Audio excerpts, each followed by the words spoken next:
like to be able to see your questions that get asked. Please hold your questions until the end, because we're going to get through the panelist questions first for the majority of the session today, and a lot of your questions may get answered throughout the discussion piece here.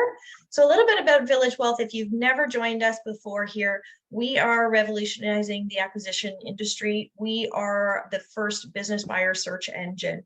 And so we manage a community of business acquirers and investors, and anyone selling a business can access our members through the business buyer search engine, which is continuing to evolve as we build our technology. We are a technology company that's based in Calgary, Alberta.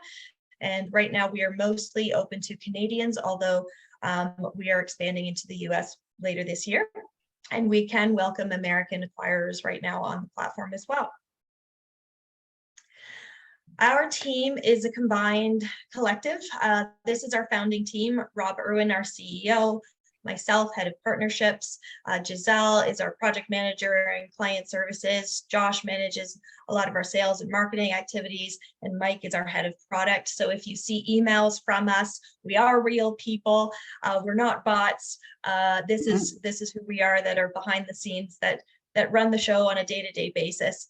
So please don't be shy. If you have any questions or comments or feedback for us, introduce yourself at any time. And we have combined background in finance, M&A, sales, marketing, technology development. And we are so happy to be building this platform for so many of people who are looking to buy businesses and making you more accessible to the ecosystem. And we do have a draw on today for 3 months of our premium membership. So Josh will put in the chat, if you haven't joined our Facebook group, please join our Facebook group. And if you create a free profile on Village Wealth today, you'll get entered in to win a 3 months to our Accelerate subscription valued at $250. So that's in the chat, and we'll remind you of that later on this afternoon, or at the end of the chat today. But just so you know that that's going on, and we do have an active community in our Facebook group that chats about deals at various stages. A little bit of housekeeping before we get started. So introductions, please feel free to introduce yourself in the chat. Let us know where you're from. If you're looking for a business to buy, you can share a little bit about your search. I'm going to introduce the speakers, and then we're going to have about a 40-minute panel discussion. We have questions that they've been prepared for, so most of the questions will be from us today, which is different from our usual standard. Please hold your own questions until the end. We will hold a few minutes at the end for questions from the audience. And then our next event is happening on February 27th. It's a little bit of a different format. It's run as a roundtable. So come and participate in more of an intimate discussion around a topic. And the topic for this month is managing business broker relations. And that will be happening February 27th. It is for subscribing members only. So if you'd like to subscribe to our community, you can do that on the platform and join us at the next roundtable.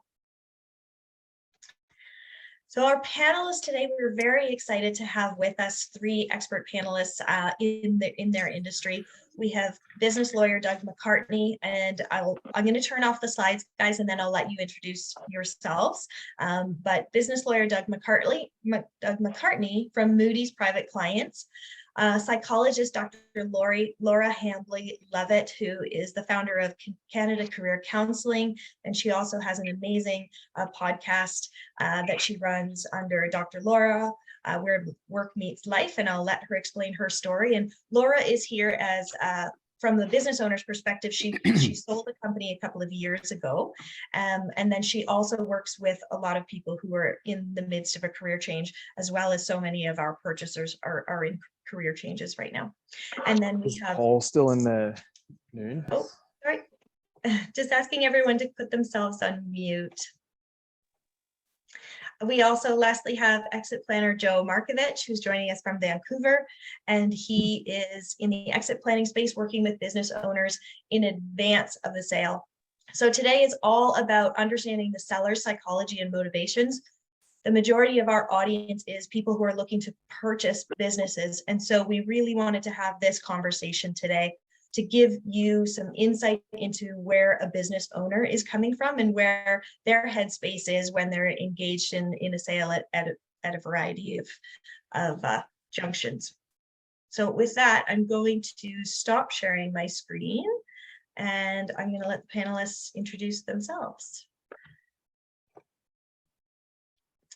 Well, I'll start then. Thanks very much, Liz. Can everyone hear me? Thanks, Doug. You can hear me? Yes. Okay, great.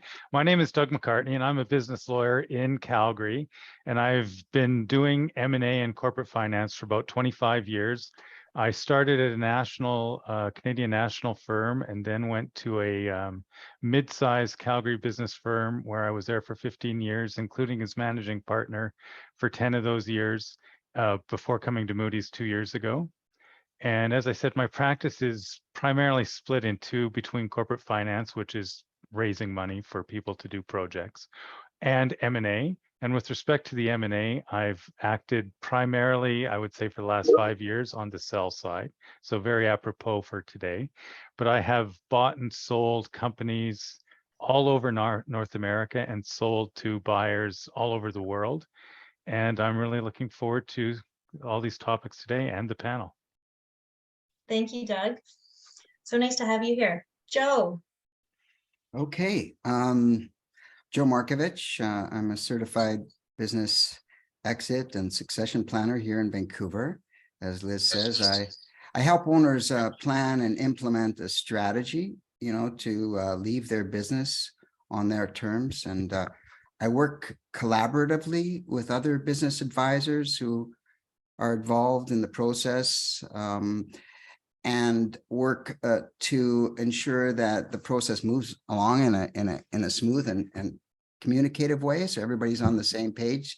I start with the owner by getting clarity about what their goals are, what a successful exit looks like to them, and then help the owner manage that project and process through the implementation of the plan. I've spent more than 30 years in business. As an advisor. I was myself my own unowned business owner. I own a bakery here in Vancouver. It's still operating for almost 30 years. And I had my own business exit experience, which really changed my life and changed my mindset about the importance of planning a business exit. So that's why. Thank you, Joe. Thanks for being here. Thank Dr. you. Laura. Hello, everybody. I'm just thrilled to be here. I've been in the field of psychology now for well over 2 decades, and I am both an organizational psychologist, which means that I consult to workplaces, I speak in workplaces, I know a lot about organizations and the psychology of human beings at work, but I'm also a career psychologist. So I founded Canada Career Counseling, the largest team of registered psychologists, and now we're coast to coast. And what we do is help people figure out and navigate transitions and pivots across their career span. So we're a private organization. People can use their benefits and insurance towards seeing the psychologist to sort out their different pivots, which is really cool. And not a lot of people know about that, but once they find out about it, it's sure great. And one of our audiences is entrepreneurs, and I'm a serial entrepreneur myself. I've started about 6 different brands and practices. And 2 years ago, I sold Work Evolution. So that was a share purchase sale with my business partner, and we went through that whole thing. So I feel like I can speak to it as someone going through all the emotions and ups and downs of it. And then I also did an asset purchase sale of Leadership Success Group, which was a business I had run doing leader and corporate consulting for 12 years in Alberta. So that's my story, and I'm happy to be here today. Thank you, Liz. Wonderful. Thank you, Dr. Laura. We've got quite a spread of experience and background, so I'm going to jump into the questions here now, and we'll dance between the questions and generate some good chatter. So, Joe, I'm going to get started with you. In your opinion, from what you're seeing, what are some of the most common triggering events for business owners that are, bringing them to this decision to sell? I haven't got the stats on what the most common one is, but from what I've seen in my experience, sometimes it revolves around a health event. Maybe they have some health issue that is causing them to make a decision about leaving their business. It could revolve around age. They reach a certain age and they think maybe it's about time to think about exiting their business. Sometimes it comes from burnout. They're just completely done with their business and they just want out, and they want to find a way out of their business. There could be partner conflicts in a business, between a partnership, that's causing one of them to have to leave or consider leaving. And of course, as we've seen for many businesses over the COVID time, it could be some external factor that causes them to decide that they want to leave the business. In fact, there's a recent study that was done by BEI, the organization I trained with, and they surveyed owners in the US and asked them about their plans for exiting their business. And as we know, many of these baby boomers are nearing the age, or in the age where they are planning to or want to exit their business in the next 5 to 10 years. Well, since their last survey, which is 2019, that time frame is shortened because people have reflected over COVID about how they want to spend their time and their value of their time. So those are some of the things I think that owners are considering when they're triggered by the fact that they want to leave their business. Yeah. Thanks, Joe. I was sharing with Joe yesterday that I spoke with a business owner last week, and he was saying he's a serial entrepreneur and had started multiple businesses and had a chance to retire at his last exit, but chose to start another business. And then during COVID, he said COVID really showed me what retirement was going to be like. And it really gave me a glimpse into what I would do with my time, and now he's ready to exit from his current company. So COVID, yeah, we can get into the COVID implications as well. But Laura, what made you feel like you were ready when you sold your last business? What was the trigger event for you to make you feel like now was the time? So this is interesting. So COVID actually was a good thing for that business. So for basically 7 years, I had a startup with my business partner, and it was called Work Evolution, specializing in flexible, mobile, and remote workplaces. So we had fabulous tools, techniques, and IP around how do you lead remotely? How do you have a company when you decide to be distributed or flexible? So we were working with companies that were sort of on the cutting edge of this, but most of the world wasn't ready for it. So it was a labor of love. It wasn't making consistent revenue. And we were doing it off the side of our desks because neither of us had the ability to do it full time, and it wasn't generating the cash flow to do it. But it was a real passion, and we were thought leaders globally on it. And then COVID hits, and then oh boy, we're totally there with the information, with the knowledge, and we were too small to really grow it and scale it the way that we saw potential. And so we were ready to get acquired, and we used our network to talk to different potential buyers. So we didn't have a Village Wealth type platform for buyers. I know that you're at the cutting edge of this, which is fabulous. But we were just using our network, and we were shifting from being like ready to not being responsible for everything and wanting a payout. And we thought the payout would be the best during COVID because our topic was hottest during COVID. Does that help? Yeah, no, it does. So for you, it was really about like time in the market. Like you guys saw a shift in, if we're going to sell this company, now is our time, just because of environmental circumstances. Yeah, and I really resonated with what Joe said. Like people, once you get to a point where your emotions shift as a business owner, maybe you were excited, passionate, energetic, and then lately you feel kind of tired and impatient and frustrated. And maybe you've lost your mojo. That's a sign that you're ready to sell before you get to be too cynical or burnt out. Yeah, catching it before burnout is key. Yeah. Totally. Joe, I'll go back to you. Some people prepare for their sale of their business for years, and some people do very little preparation to get their business ready for market. Is there a difference in the seller's mindset between being prepared for a sale versus being motivated? Yeah, definitely. There is. Yeah. In fact, I have a couple of clients that I'm working with that are like that. You know, one client is very much a believer in planning, and he's done that his whole business life. And so for him to do exit planning was just a natural thing.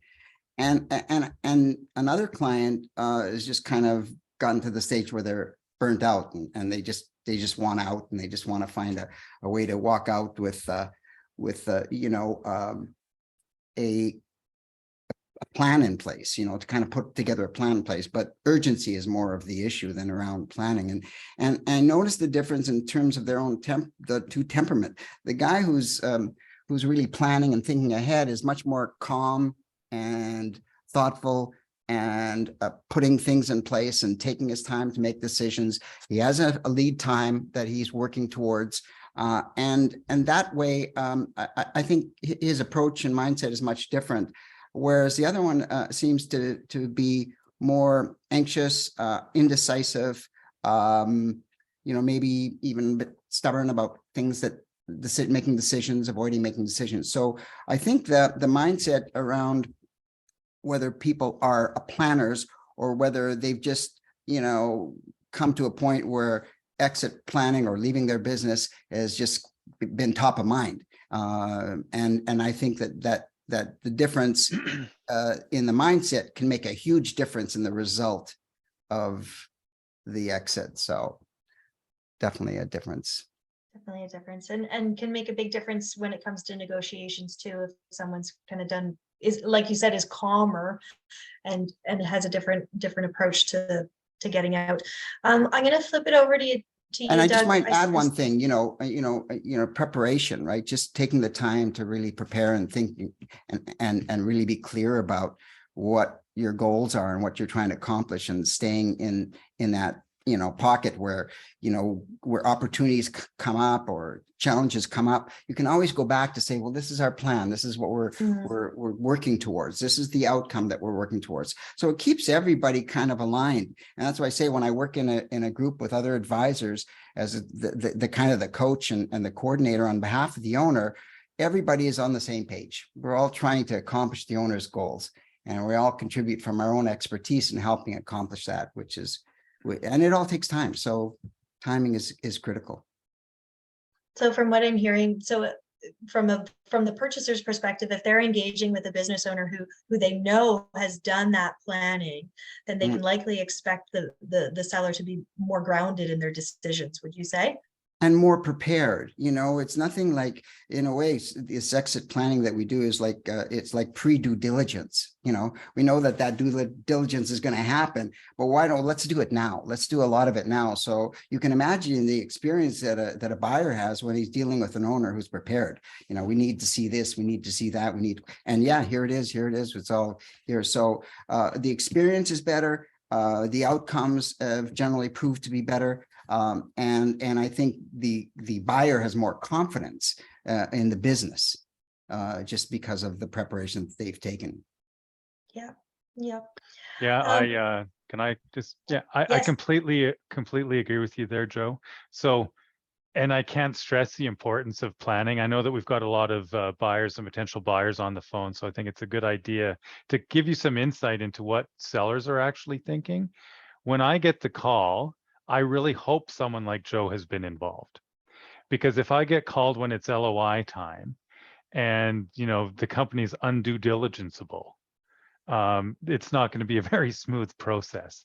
And whether or not people have different mindsets, if they prepare to go to market or they get kind of an out of the blue offer, they have very different mindsets. It seems to me that I'm going to speak about generally, but there's always exceptions.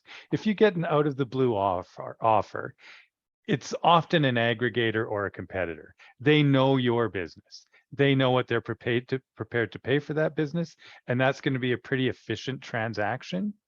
When you have a person who's selling and taking it to market themselves, like Joe described, for burnout, they've reached a certain age, they've got a health event. Often they may have looked at, for owner operators, trying to pass it on to their children, and for whatever reason that hasn't happened, or their employees. And taking a look at all of these things, like Joe said, I think it's really, really important to do that, because when you do get into the sales process, due diligence is very hard, and then actually doing a deal can be very hard, and you can get deal fatigue. And if you've prepared going in, you're going to make the same decision, hopefully, or have the same mindset when you make the decision on day one versus day 60, where you throw up your hands and kind of say whatever, and then you start giving awful representations and warranties, and you're going to indemnify them forever. So yeah, mindset makes a big difference. And time do you kills think- deals too, doesn't it? Yeah, yeah. Mhm. Yeah. So do you think there's a different mindset there, Doug, with people who have planned to go to market versus people who were just approached out of the blue? Because a lot of our purchasers are approaching businesses directly saying, hey, I'm in the market to buy. Would you ever consider selling? On the receiving side of that, it sounds like there's definitely a significant mindset difference from the seller's perspective. If you were just running your company, and again, it depends who calls. If you're an insurance company and a big international insurance company calls you and wants to buy your brokerage, they're going to put a big number in front of you. They're going to negotiate hard because they've done 50 other roll-ups that year.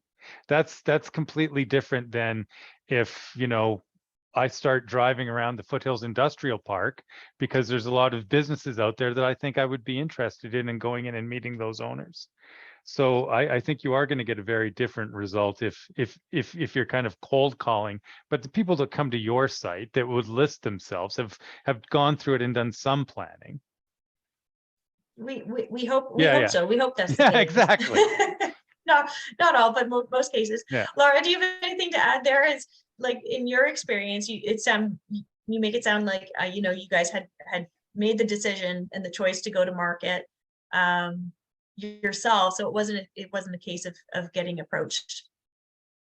No, but I would say it was new territory for us, and the company that Liz used to run, she recommended a transaction advisor, and that was the best money we ever spent, because we did not know what we were doing. And this transaction advisor, he was so fabulous. So he really, every step of the way was, watching our backs and having our backs and educating us and making sure that we weren't getting into a deal that we would regret. And what turned out was we had really, really good agreements in place, because if things don't work out, and they sometimes don't for the owner, when they become a full-time employee and they're a serial entrepreneur, it doesn't always go well together. But when it doesn't fit, if you have a clear agreement, it just makes it so much easier. And you're speaking like when the exiting owner is asked to stay on for a period. Yes, that's what I sale. had. I had an earn-out structure deal, which I didn't really understand, but my transaction advisor really helped me understand the metrics and mechanics of that. Yeah, so that just brings up a point too. If there's a business owner that's getting engaged and they don't have representation, sometimes them having that transaction advisor to help guide them, because as a purchaser, if you're a purchaser that knows the ins and outs and knows the process, but the seller doesn't, depending on who's representing the seller, making sure that they have the right guidance and legal and accounting advice to help guide them, just makes the transaction go so much smoother all around. I see Doug nodding here too. I'm going to jump to our next question, which is to each of you. I'm curious to hear from each of you, in your own opinion. For a business owner, what is the hardest part for them about selling their business, or what is their biggest fear when they start down this path? I'll start with Joe. Okay. Well, just from my own experience, emotional attachment, I think is a big factor. Many of these founders, business owners have devoted a good part of their life to growing a business, a successful business, and it's very much emotional connection that you have. Some business owners call it their baby. You refer to it as their business as their baby. And then there's the other aspect of identity. You become kind of your business becomes part of who you are. and you're going to the golf club. Hey, that's Joe. He owns all these big. Oh yeah, you become that person becomes part of your identity, and so there's a personal fear of losing that identity unless you have really thought about and planned your second half. What are you going to be? Who are you going to be after? Who do you want to be after the business? I mean, that's what prompted me to do what I wanted to do. What I'm doing now really is just, I had to go through that identification, identity loss and reinvent myself. Because I think people are very much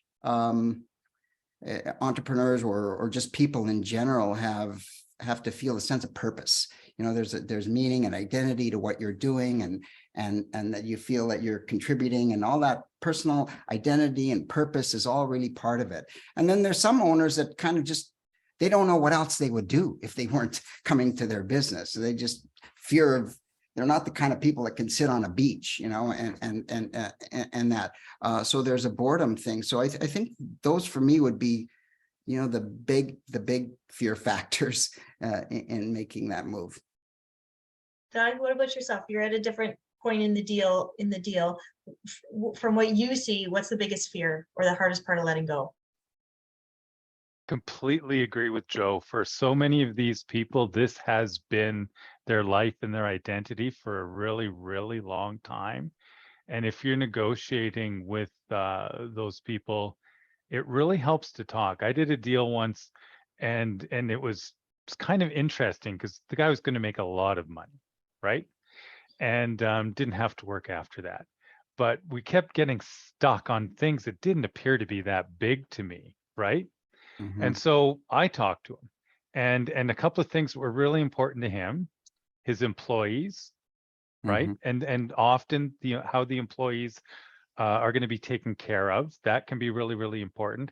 And actually, this company was bought by an aggregator. So his brand, right, that he had built for 25 years the name was going to be changed on all the trucks and signage, within 6 months. So we sold him the name back after 2 years, right? That, you can't use it because you can't compete. So things like that. And again, like Joe was saying, these sellers this has been their whole identity. And I've seen successful sellers and I've seen unsuccessful sellers. I can tell you, you can't golf every day. Yeah. You'd think you can, but you actually can't. It's not going to be fulfilling enough. You do have to watch out about bad habits. You can drink every day, actually. And that happens so often to these, kind of alpha people when they go and then they suddenly have nothing to do. And another thing that comes up is if they've made some money, what do they do with that? Because their whole life, basically all their money's gone into that company, right? Everything has been churned back into it. So now if they have a lot of money and they're used to spending it on themselves, they're not sure what to do with it next. Yeah, great Those are some of the points. things I see. And both of you, it totally resonates. It's about purposeful career pivots. And we see that with retirement transitions as well. If you don't have a purpose and a plan, it can really go awry, regardless of how much money or time you have. We need purpose and meaning as human beings. And these high achievers, me being one of them, and all of us, a lot of us are, you just need to figure out where to redirect your energy, your purpose, and what fits with your values and your personality, etc., for the next phase ahead of time before going into it and then saying, what just hit me? What have I done? Mm-hmm. Correct. Yeah. That's all true. Just to add a point that they found that through research that, and this may be a cue for buyers, but asking them questions about what their intentions are after they leave their business, because the more clear that business owners are about their intentions and the more excited they are about that future, the more they will help the thing move along in that way, because they're motivated to leave. If they're just kind of not sure, that could be really can create stumbling blocks, I think, which Doug pointed out. Some guys have not even shown up to sign off the final documents. They disappear because they're just afraid of what's going to happen next. So That's just a point I would add. That's really great advice, Joe. As a purchaser, it's easy to get kind of tied down into the terms and the terms and the price and the structure of the deal, but kind of, stepping aside from all of that, to talk to them about their future plans and get them to, share with you what's next for them. Yeah, good advice. Doug, I'm going to ask you to get into the vendor financing and the terms a little bit here. Most sellers don't want to do vendor financing, and many purchasers do want that to be part of the deal. What are some concerns that a seller would have, and what are some ways that these concerns can be mitigated? So contingent consideration is very interesting. So Doug McCartney, who's on for the purchaser, this is great. We'll do a third bank financing, a third your money, and a third vendor take back, and then we'll throw in maybe an earnout too. We'll really juice it up. It's great. Doug McCartney on for the seller.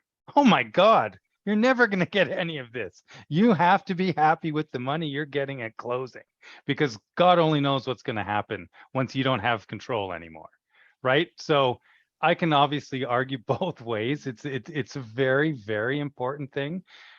Buyers, like contingent consideration in the form of a vendor take back, you're really getting the vendor to, fund you and take a chance on you. That's one thing. An earnout to me is different. If you go in and buy a business that you haven't been running, often in the cases of smaller businesses, say under $10 million, there's one person that's driving that revenue. And for you to be able to come in and take over the company, and going back to Joe's prep thing, if it's all based on one person, and you really have to have a transition plan where that person is going to help you basically capture the goodwill that you've paid for. And an earnout's a really good way to do that. You're going to have a non-compete. But if someone sits at home for 3 years or 5 years, and then comes back and says to their clients, I'm back in business, and you lose everything, what have you done? So if I'm on for the sellers, absolutely, we'll take a look at all of these things. One thing that I do though is so I'm gonna, some sort of contingent consideration is going to be paid to me, and it's not paid. So what do you do? I mean, you've sold your company, you've basically handed over the keys. If you're an employee, I mean, I suppose you would quit. But one thing that I do is that I make the non-compete go away. You've got 15 days to make that payment if you've missed a payment, or the non-compete goes away.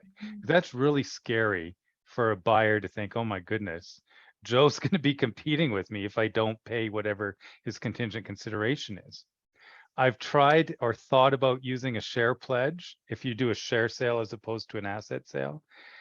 That's kind of bizarre though too, right? Because you're not going to actually then take back 100 of 300 shares and become partners with each other. So that doesn't work.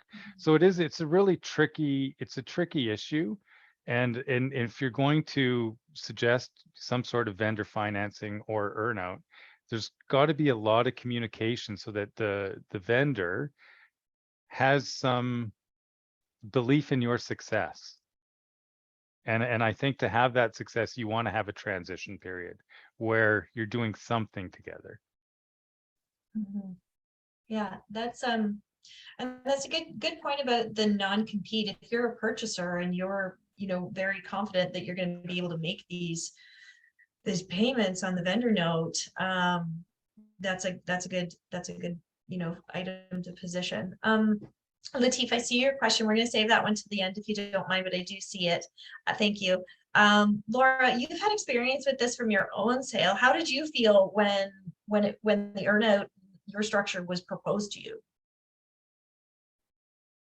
Well, I think that it's a range of emotions, right? So we were really excited to have this company interested in us, and we were talking to two different ones. And I think it's good to have like a couple of different options going on, so that you can kind of compare and contrast. But this particular one was a better culture fit. It was smaller, so it was, much smaller than another was a global consulting firm. So we would just be like a number amidst like thousands and thousands of consultants, whereas this one was 150 people, Canadian based, and it just felt like a better culture fit. But I would say the emotions would be up and down. Like sometimes, oh yeah, this is really exciting, we're being sold, and then you'd get something back and it would be, oh, you want us to do 2 years of employment full time, don't really want to be full time. But then there'd be like lots of ups and downs and back and forth, and a range of emotion to go through. But to me, it's all about the relationship, in terms of the more that so if you're buying my company, the more that you can get to know me and what I'm all about and what motivated me to start it and what I love about it and what my pain points are, the better position you'll be as you're working out the best deal to A, keep me engaged, but also B, make sure that it's as successful as possible for your company. Yeah. And one thing I would just add, again, back to the planning process is, we would talk about, like, are you prepared to take an earnout? How long would you want to stay with the business? Like, talk about those things right at the beginning, so it doesn't come up like a big surprise, and now you have to kind of figure out how you're going to deal with that. Yeah, that can I've seen that before become an issue, is when a business owner has no idea what vendor financing or an earnout is, and they have to understand what that is first, and that it's even a normal part of the process, and then how to protect themselves from a risk perspective. That all that information being very new to them all at the same time is quite overwhelming. Yeah. I got one more on that just before we leave it. Okay. So on the earnout, and this is true story. I saw one last week, and the earnout was tied to revenue. Okay, so far so good. Everyone understands that, but it was capped. And I thought to myself, why would you do that? Really, if you're the buyer, why would you cap it? Because you know what? If the revenue can go to what, $2-3 million, why not let it go to 5? Put it in there so that anyone, try and incent them and shoot to the stars. I would rather put it in and make it look as good as possible, so that the person's like, oh, I can sell my company, come in 3 days a week and still do all this, as opposed to capping it for some reason. Okay, sorry. That's okay. Well, I'm going to challenge you on that, because the purchasers that I've talked to are going, well, I'm going to get into the business, I'm going to grow it substantially. Why am I giving the seller all the reward that if I've worked my butt off to take it from this to this? Well, is the person staying or not? I mean, that's kind of the big one. This guy was staying, and it's a percentage. So yes, okay, that makes more sense. Yeah, if they're going to stay, it motivates them to continue to work and drive the company. Yeah, I see what you're saying. Thanks. Another question for you there, Doug. So what do business care about most in negotiations from all of the transactions that you've seen? Like price, terms, like what is the deciding factor? What's most important most often? Because I know it's not always the case. So just to quickly go through buyers, if buyers back out, it's financing or due diligence would be the ones I see most often. For a seller, if you actually have signed an LOI, I was thinking about this, preparing for this. I think I've only seen 4 backouts past an LOI. One, and just to speak plainly, the sellers thought the buyer was a nut job and they couldn't subject their employees, right, to this person. They just thought this person can't control our legacy or our employees, right? That one was just too bad. Contingent consideration, I actually saw it blow up on contingent consideration. I think that the purchaser pushed it to be a little bit too much on the contingent side. And you have different sellers have got, different motivations like we've talked about, and a lot of factors come into it. If I'm on for a seller and we're negotiating, and this has happened twice. Once I heard that the Ferrari, when it was going to get delivered, and then another one I heard when the Bentley was going to get delivered. And I thought to myself, I'm hooped. This person's going to give in on everything. They just want to close the deal, Mm. right? But the buyers that walked, and this was actually last year on the contingent consideration, they were pretty young guys. They were under 35, didn't Mhm. need the money, and weren't prepared to. So price is important. How people are going to be it's the same thing that goes back to what Joe talked about at the beginning. The things that are, informing your decision to sell. If something offends those, then that's what would likely cause you to take another look at proceeding. Mhm. Yeah, I like how you said that. If finding out what the true value and the true reason for selling, if something offends those values, Yeah. Totally. then there could be trouble. I see some nodding from Laura and Joe there too. Thanks for that. So coming back to the reasons people pull out, I think we touched on that, but Joe or Dr. Laura, if you have anything to add there on reasons people pulling out, if you guys have any experience around that. Because I've heard even more recently that a couple of our purchasers had deals on the table and they lost out on them, at the final hour for some reason or another. But any other perspectives on? Why sellers pull out, or Yeah, why sellers pull out? Yeah. Yeah, or, sometimes it's just the buyer keeps asking for more. Ask too many asks. Yep. It can be a factor, and I think like what Doug said, they're kind of a fit, a values fit between the buyer and the culture of the company. I know that many owners have a real worry about the legacy of the company, about the culture of the company changes. And so those are when they get to know the buyer more and they get to feel like it's not comfortable with where this guy wants to go and what his values are, that is a factor.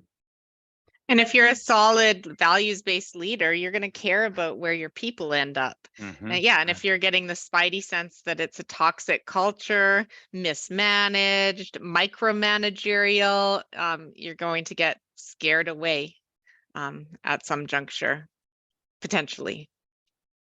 Yeah, that feeds into the. My next question is how much of the deal is actually about fit over price in each. Like Laura, you've talked about that even in your own deal.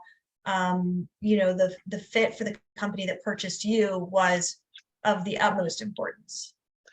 Yeah, fit was really, really important, especially if I had to be full-time for a while in an earn-out agreement. Fit was very, very important. And I would say that the longer the process is drawn out, even if there's more money at the end, it's still time. So to me, there's deal fatigue is very real. And ours was supposed to be done. It started in July. It was supposed to be done in October, and it wasn't done until Christmas. And I said, I don't want to be working, after Christmas, after the 23rd. On the 24th, we were still dealing with legal documents and all that. It's like, come on, you guys. So I'd say the length of process is super important. And someone said earlier, time kills deals. I think that's absolutely true. You need to keep that momentum going on both sides. You as the, seller and the buyer, you need to be responsive. You need to make it a priority, make time for it rather than drag it out, because then you're both at risk. Mm-hmm. Great point. Yeah, Doug, fit versus price. I'm glad that we've got a ton of altruistic sellers here, but price is important. If someone offered Dr. Laura double the money compared to the locals, maybe she would have taken it. So, if you're on for a seller, you absolutely want multiple people at the table, because then you've got some deal tension, which is likely going to push up your price. And then you can, I would think, at least what I've been dealing with is then they look at fit after they take a look at the price. If you're in smaller businesses, like an employee is always going to be able to, I think, cut a better deal with an employer, someone that they've known, and they're going to be able to share or kind of protect what that legacy is. but price is really important. And so if you are an arm's length purchaser, I think that you have to be in the market with respect to price so that then they can take a look at the other things that make your offer appealing. Good points. Yeah, good points. Joe, you've already chatted. I'm just watching the time here. We've got 12 minutes left here. So Yep. I'm going to jump to you, Laura. You and your company work with people who are making big career changes. And a lot of our purchasers are first-time business owners coming out of corporate or management positions. Do you have any suggestions for them when it comes to, starting out in entrepreneurship, starting out as an entrepreneur? Definitely. So I think there's a certain DNA to an entrepreneur for sure. And I think it's really important to understand yourself and how you're wired so you don't go into this blindly because entrepreneurs are a very special, breed. And I think that when it comes to values and personality, they tend to be people who are more open to risk and comfortable with ambiguity, and they tend to like things at a fast pace, and they tend to be innovative thinkers, and they need to be really good at aligning with the right people to support them and not try to do everything, right? So there's all these learnings about yourself that are important to know so that you don't go into it as a reluctant entrepreneur and you're really missing that structure or those boundaries that a corporate job gave you. So I'd say talking to as many entrepreneurs as you possibly can about what their days are like, what their experiences are like, what they've learned along the way that they wish they knew earlier on. So having those conversations versus going in blindly. And if you're having that, should I, shouldn't I, talking to a career psychologist really helps. Of course, which Laura can help find you one and navigate that if that's something that piques your interest. So my last question for each of you, what advice would you give a purchaser in how they engage with business owners who are going through a sale? What advice would you give our purchasers when they're in these deep conversations with the business owner? Doug, I'll pick on you first. Okay, well, the first one I think would be do your homework. When we were talking at the very beginning, and Joe was talking about what a seller needs to do to prepare to sell their business, same thing with the buyer. Know the business as well as you can when you start to have the discussions, so that when you are having the discussions, you really do understand what the business is about, and you understand what this business is doing in the market. And I would throw in a flattering kind of and respect for what has been achieved by this owner, right? And see if you can expand on, what your vision is and how it builds upon what is here and it doesn't tear it down. Mm. And practically speaking, try not to have conditional financing. Like, I know that it's so tough, right? But if I've got two different LOIs in front of me and one's got a financing condition and I don't even know who the financiers are and they haven't said anything to the bank, it's hard. It's hard to because as Laura said, it's a long process. Try and make it fast, try and get it done. And if you've got, so I'm going to be in a due diligence condition for 60 days. And there's no deposit that's paid. I mean, I'm really speaking like a lawyer here on things that I think that are really go into the offer. And then there's a financing condition. Well, when's that financing condition going to get waived? Because owners don't want to tie themselves up exclusively with someone that has got no hope of closing. Yeah, thanks, Doug. I'm going to keep this, we're going to keep rolling here because we do have one question from Latif. We probably will have time for maybe one more question in addition to Latif. So if anyone else has a question, please throw it in the chat here and we'll see what we can get to. Joe, question to you. Yeah, what's the best advice you would give to purchasers who are talking to business owners?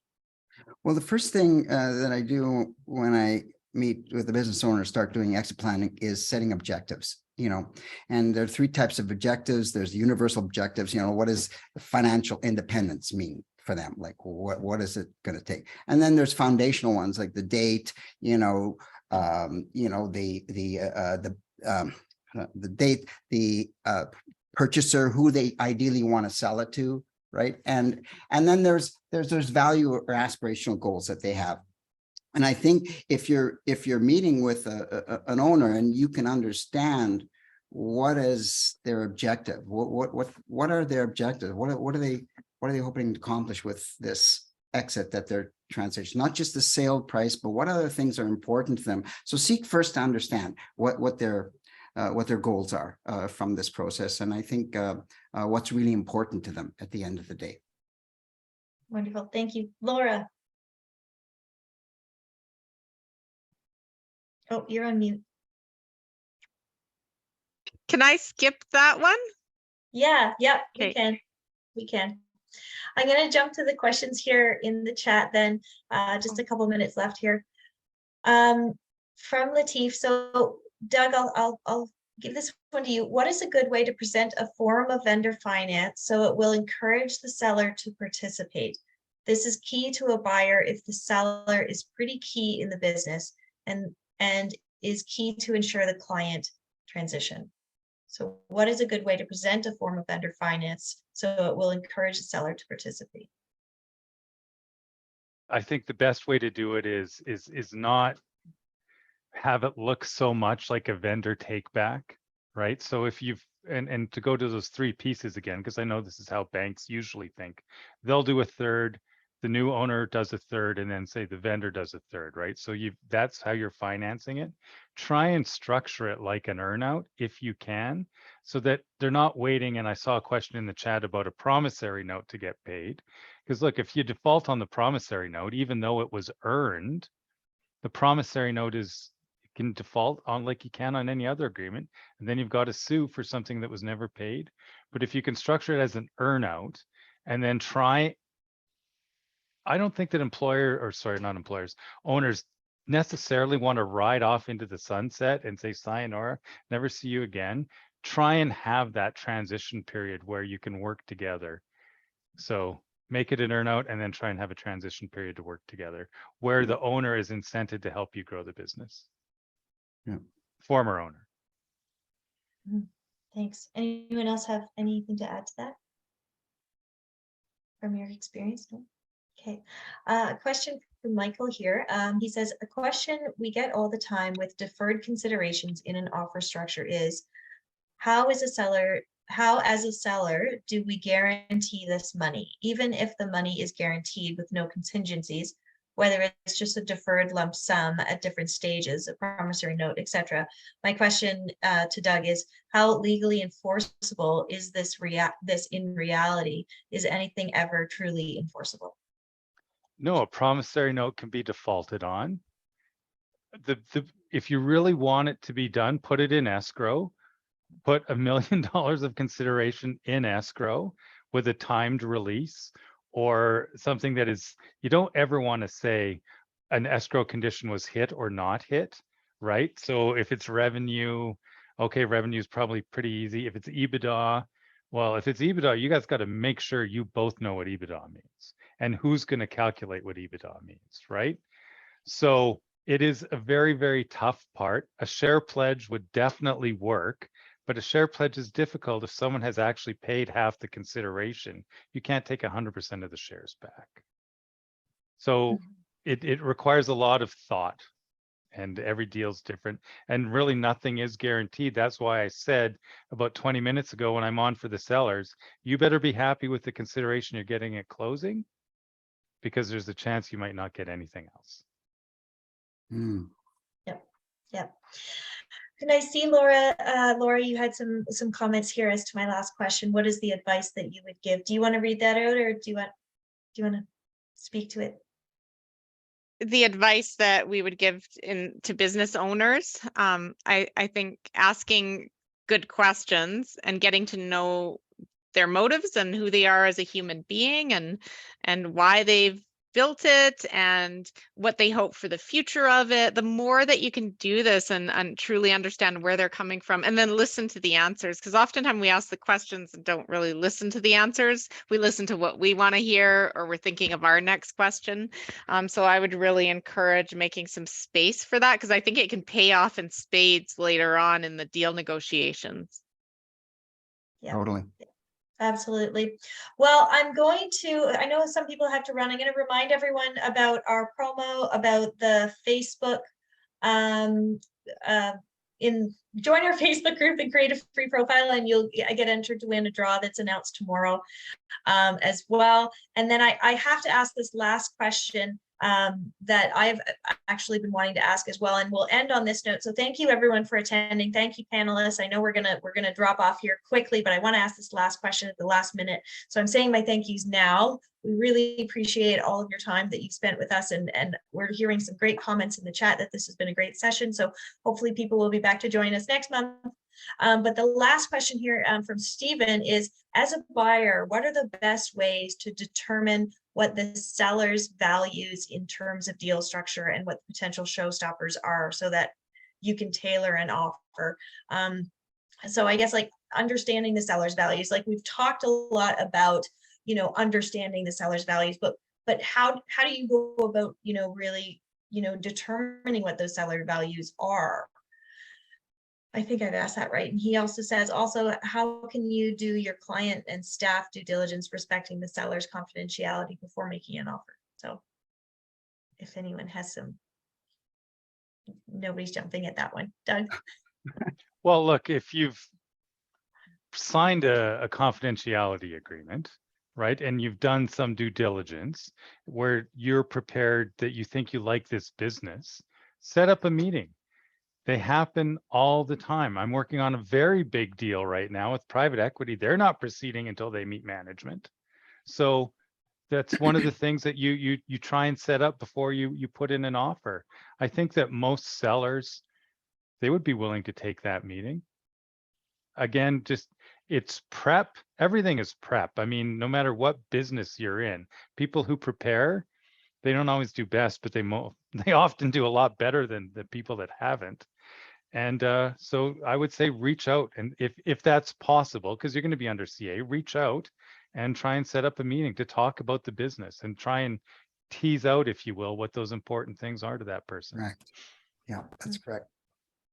Yeah, Joe is, yeah. Yeah, I mean, just So, having those conversations with the owners, they said about really understanding what's important to them, and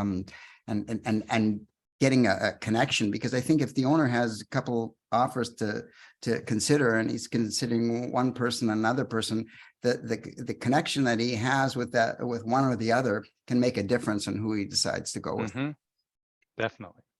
yeah, wonderful. So it sounds all in all, as a summary, is, don't be shy to get into those personal conversations, go deeper than the business, get into the personal, what really matters to the business owner, what they're going to do next and what's important to them, and not just about the history of the business and how it operates and, the bottom line and the numbers. Is go deeper, go personal, get more information about what's important to them. So, okay, with that, I think we'll wrap up and we'll say goodbye to everyone. I think the information on the Facebook group is in the chat, or feel free. Everyone has a way to contact Village Wealth. We're very happy to answer any questions that people have. So with that, we will say adieu. It's 12:01. We're right on time here. So thank you again, everyone, for joining us today, and we'll see you again next month, the next roundtable session. Thank you, Liz. Thank you. Thank you. This is great. Thanks, everyone. Bye.